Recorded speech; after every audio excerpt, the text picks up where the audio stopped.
while. It's a beautiful world we live in. Give your brother a smile. Turn to a stranger. Give him a pat on the back.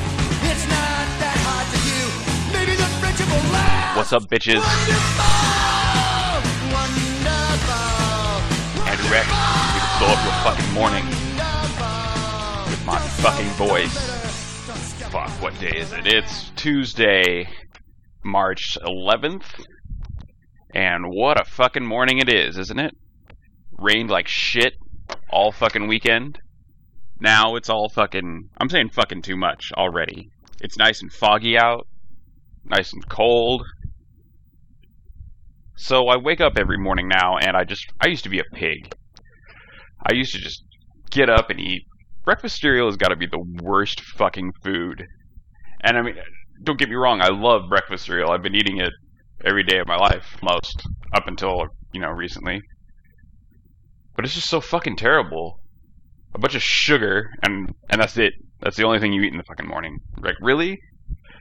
I know it's supposed to be part of a complete breakfast, but nobody eats a complete breakfast with cereal. Like, you don't eat a bowl of cereal and an egg, and a bagel, and a piece of meat. No, it's not part of anything.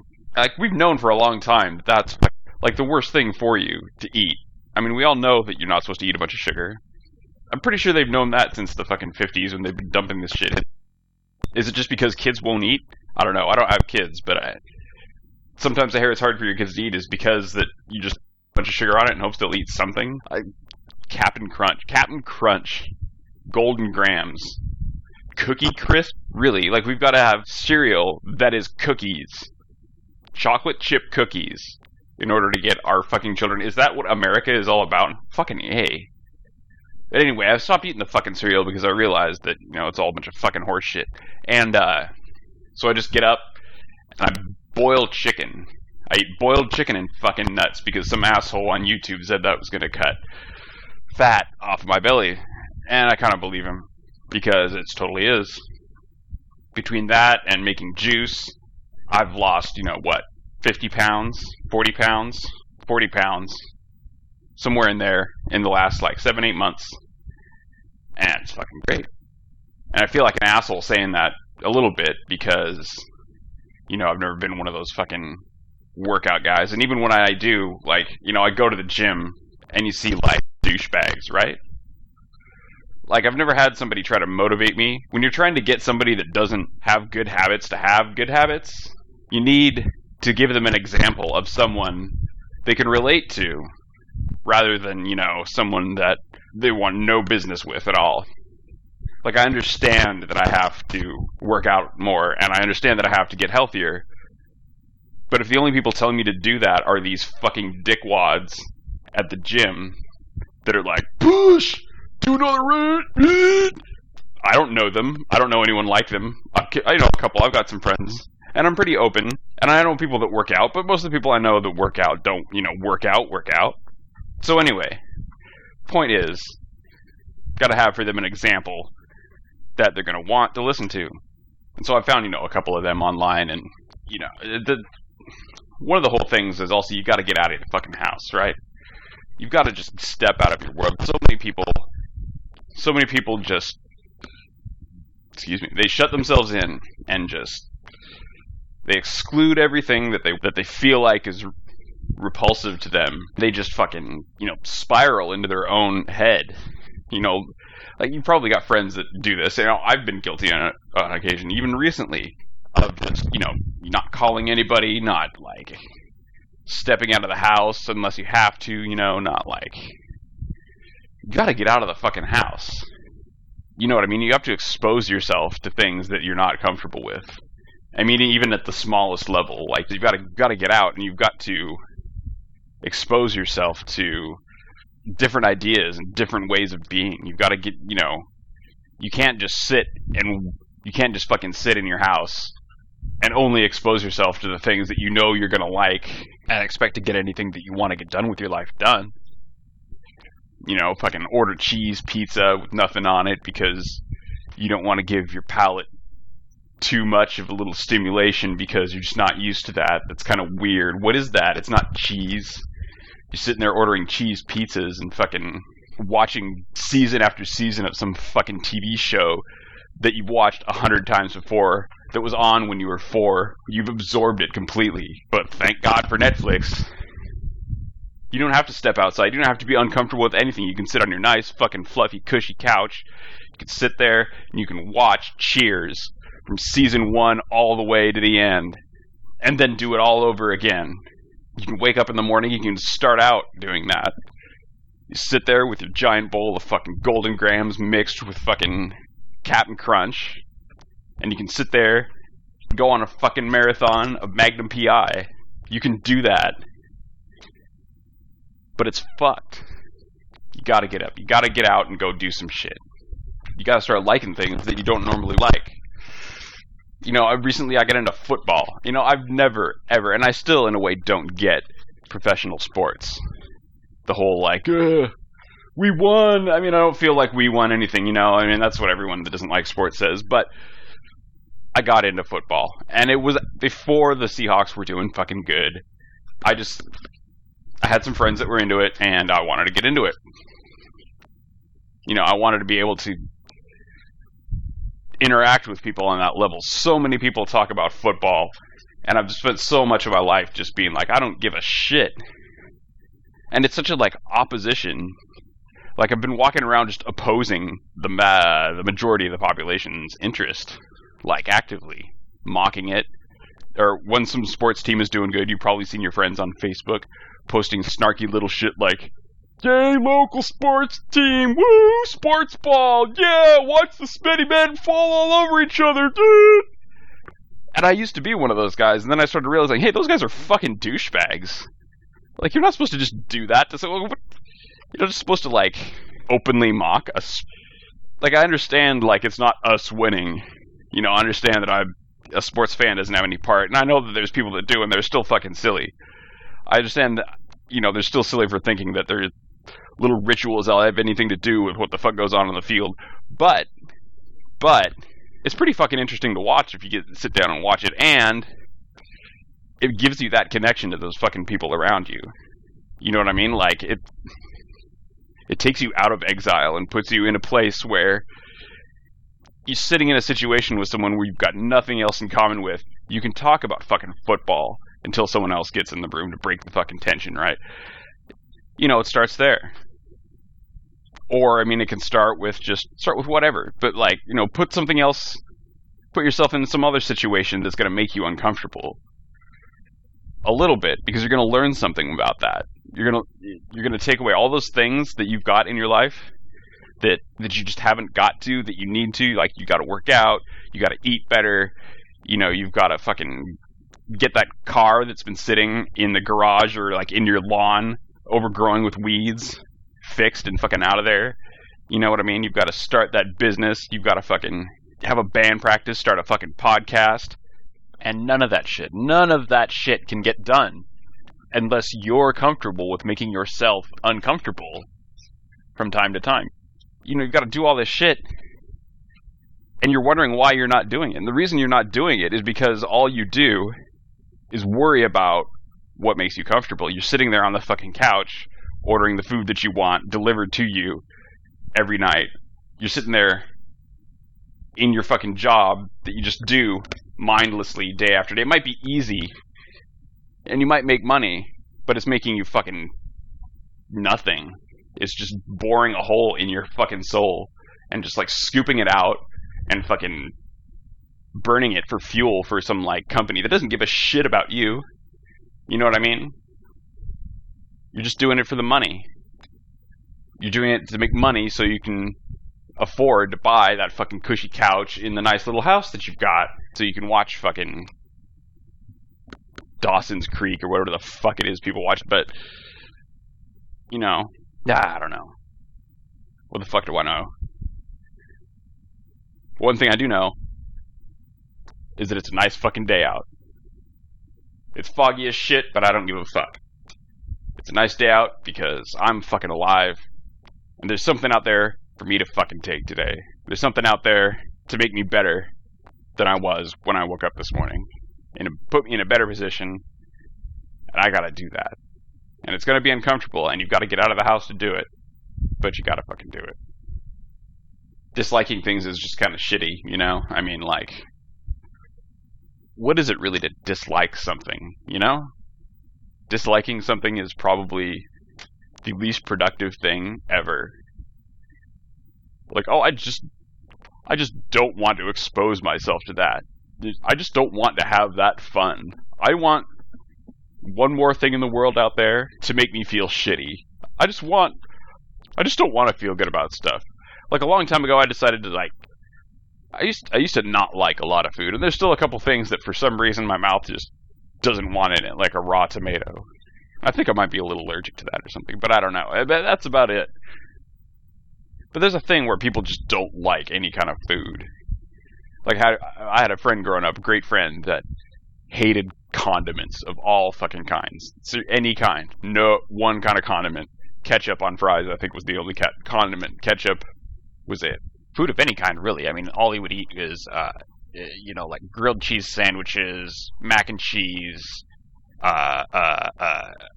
like mashed potatoes, and nothing with any kind of flavor whatsoever.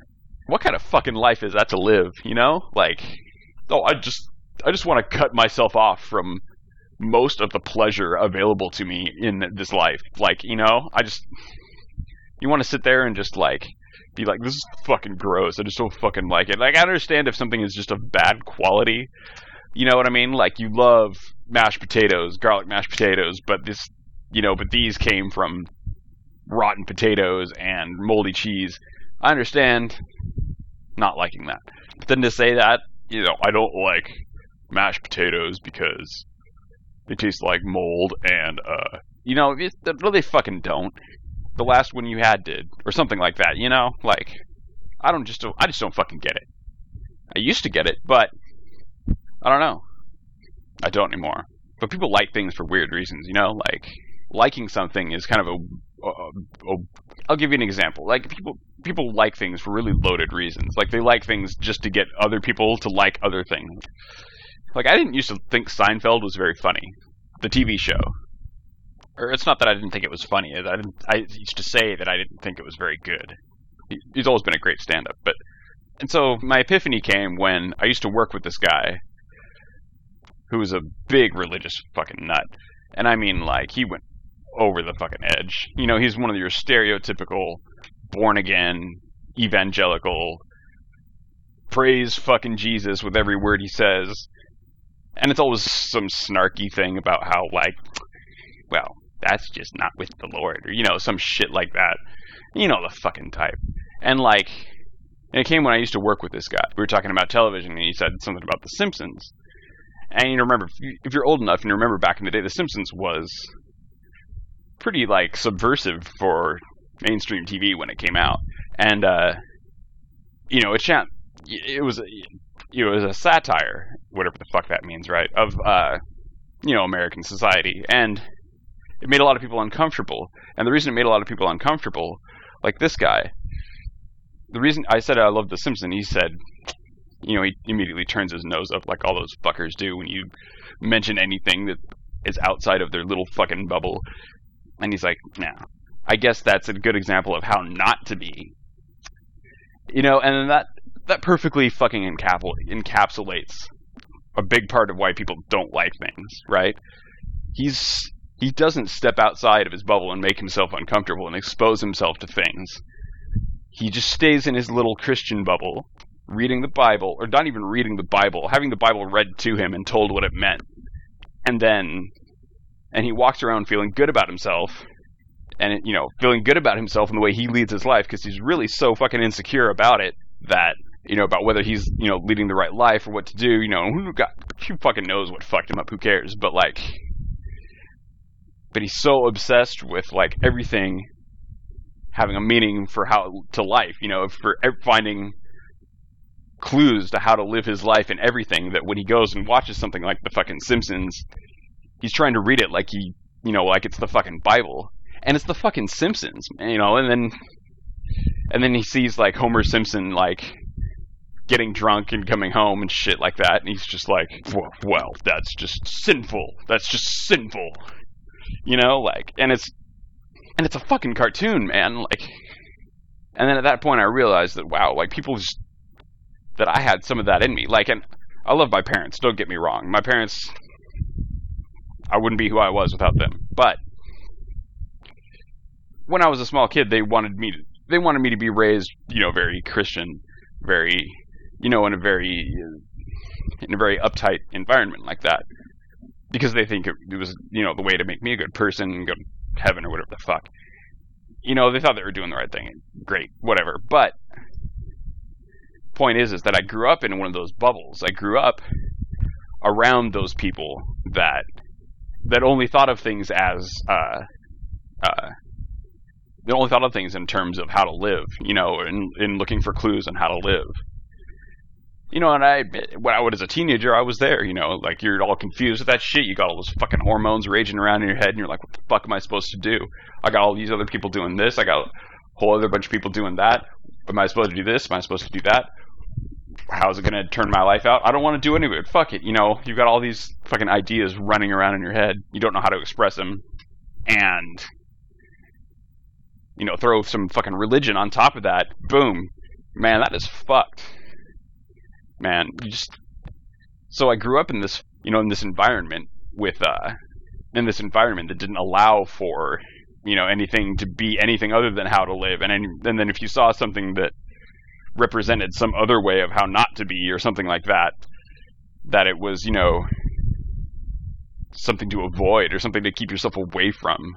And it's obviously just horse shit. You know what I mean? Like, none of the accomplishments that I'm the most proud of in my life would have ever come about if I had spent my whole life in a fucking church hating The Simpsons. You know what I mean? It's just ridiculous. Like, you have to step outside. I've had some really bad fucking drug experiences, but I'm glad I had them. I'd way rather I had that shit and survive it than not, because I'm a fucking better person because of it. I have those experiences. I can relate to people that have had those experiences, talk about them, maybe make them feel better about when they're going through some of the same shit that I've been through, What the fuck ever. I'm going to do way more good than fucking some Jesus freak thumping a fucking Bible being like, well, the Lord says to keep your body like a temple and blah, blah, blah, blah, blah. Fuck you. Like, the fuck do you know about, like, tripping out on ecstasy for 5 days straight because you took way too fucking much? You know what I mean? Like, what the fuck help are you going to be to someone in that mindset? Nothing. You're fucking useless. You just sit there doing anything you can to make yourself feel good about the way you already think and how everybody should think. And if how everybody thinks like you think, everybody would be fucking happy. But they don't all have your fucking life, do they? No. Fuck you. Fucking cocksuckers. But yeah, that's why I didn't like Seinfeld, is because I grew up in an environment where anything outside of their bubble was something to be looked down on and morally opposed. You know what I mean? That's what everyone thinks. Some people have a big problem with not being able to just dislike something. They've got to they've got to be just absolutely opposed to it. Every fiber of their being, like, morally, like it's against their religion. You know what I mean? They can't just think that Dexter is a shitty show. They've got to think that it's like, they got to think of it as like a symbol of how our society is going to hell in a handbasket. Like it's proof that we're so desensitized to violence and that our hero worship of serial killers is just disgusting. This just morally reprehensible TV show that should just be on. What the fuck? You can't just think it's a shitty TV show. You've got to have this, like, big, like, moral problem with it. I mean, it makes me want to start going, what the fuck is this world coming to? Like, Jesus Christ. But that ain't the way. And I agree, Dexter is a shitty TV show, but I just don't fucking watch it. It's just hokey and, yeah. But I mean, that's why I didn't like Seinfeld, because I grew up in, that kind of Christian environment where everything outside wasn't acceptable. So I look at Seinfeld and it's like, oh, this guy lies to women and and it's like, automatically I'm just not supposed to like it, even though I watch the show, and every time I watch the show, I fucking laugh my ass off at all the funny lines in it. I just couldn't bring myself to tell anybody that I liked it. You know what I mean? Like, it's like my girlfriend. I love her, and but she always says she doesn't like stand-up comedy. And at first, I thought that was going to be kind of a big problem. But then I realized, I'm like, wait a minute. Whenever I watch stand-up comedy, you like all the stuff I do, and I like stand-up comedy. The only difference is we like all the same stuff. You just say you don't like stand-up comedy, and I do. You know what I mean? It's a really weird difference. It's fucking really weird. And she's kind of breaking out of that now, I think. But realizing the art, realizing the fucking art form. But yeah, no, now I'm perfectly comfortable with saying that Seinfeld was fucking funny as hell. Going to a gym and listening to some, like, asshole trainer give me advice because he ought to fucking know. I don't want to be the asshole trainer, but I want to fucking look like I work out at least, or, have some sort of functional strength in my body. And, those are the fucking people who know how to do it. Gotta listen to what they say, right? They're the experts. You just gotta be fucking comfortable with that. Step outside your fucking bubble, people. Alright, and this episode of the fucking Andrew X podcast is brought to you by Stevia. In general. Not any, like, particular brand of Stevia, but because I don't have any fucking sponsors, and I just, like, want to feel like a fucking actual podcast. And so Stevia is good shit. I don't care what fucking brand you buy. Stop eating sugar. Stop fucking eating sugar, eating stevia. I know the Breaking Bad tried to make it seem like something fucking crazy people do, because that batshit bitch always ordered stevia every time they had a meeting. And she was all paranoid and shit. Do you have stevia? Do you have stevia? Fuck that noise. Stevia is the shit. You go out and you buy yourself a bag of stevia right now. You start putting that in your coffee. If you're fat and you like sweet shit, get stevia. Just eat that instead. I put that shit on anything. Anything I want to make sweet, I put that in my protein shakes, I put that in my coffee, put it in everything. Stevia is the shit. Make cookies with stevia. Fuck yeah. Who doesn't like cookies? And now all of a sudden, the cookie has no sugar, and it's still fucking delicious. You want this shit. You can go back to eating a cookie a day, and you're not eating the sugar. It's great. I'm going to be doing stand-up comedy at the open mic at Tacoma Comedy Club this Wednesday. Show starts around 8 p.m., I believe. Yeah, come down. It's a great place. Bunch of funny guys trying out new material. Some of it's great, some of it's not so great, but it's all a good time. It's all new material. They're just trying to work it out. Come down, be nice to the guys. Have some drinks. Laugh at some funny jokes. I think Michael Phelps is a big reason that weed legalization has had such a fucking kick in the ass in the past few years. Because, seriously, Michael Phelps, most decorated Olympian of all time, smokes weed. And of course it's against the rules, but, like, it's not like weed is a performance-enhancing drug. You know what I mean? If anything, you would think people that don't smoke weed would think that, it's a detriment, if anything, so why is it even against the rules? And it's a question that doesn't really have a good answer, right? So, here we are. A few years later, we've got Colorado, Washington legalizing weed. It's all but legal in California, and it's great. One of these days, I'll have my fucking voice worked out here for y'all, and I won't sound like some fucking nervous, but, it's fucking free. What are you gonna do? Anyway, but yeah, thank you, Michael Phelps, for fucking making it easier for everyone to buy weed. Just go to the store now. Thank you, Michael Phelps. Just go to the weed store, pick up my weed. It's the future. I can go to the weed store, pick up my little weed honey, put in my vaporizer. I don't even have to smoke it anymore. Thank you, Michael Phelps, inventor of the weed vaporizer. Seriously, though, I've been eating, boiled chicken and nuts for breakfast, juice for lunch, and shit like that for so long. Crackers, Ritz fucking crackers look so good. Like, I haven't eaten anything like that in so long. That a Ritz fucking cracker. But I'm not even gonna do that. Fuck that. I can't let my will be broken by a fucking Ritz cracker. What the fuck am I, a saltine? No. No, I'm stronger than that. I am a fucking Triscuit, motherfucker. I won't be broken by no fucking Ritz. I'm a thick-ass fucking piece of wheat thing that you can't even bite through without breaking your fucking teeth. That's me. So eventually I'm gonna get, I'm working on getting some guests to come in here to do some interviews, some local comedians, and some other people of interest, to ask some questions, to get a little back and forth banter going, because everybody loves a little back and forth banter, don't they? I'm also going to set up an email address that you can email to and ask questions or give me comments that I'm going to read on the podcast that I do every week. It's going to be amazing, guys. You guys are going to ask me the most mind-blowing fucking questions, and I'm going to give you the most mind-blowing fucking answers, and it's going to be like a big orgy of fucking mind-blowingness. I'm going to blow my mind all over you. You're going to blow your mind all over me. Yeah! I apologize for that. That was a little uncalled for. Yeah, sorry this hasn't been quite as funny. This is my first podcast, and it's I'm doing it on this shitty like PS3 headset wireless thing. So like once in a while, I think I'm wandering a little too far away from the receiver, and it's fucking with the reception. I apologize for that.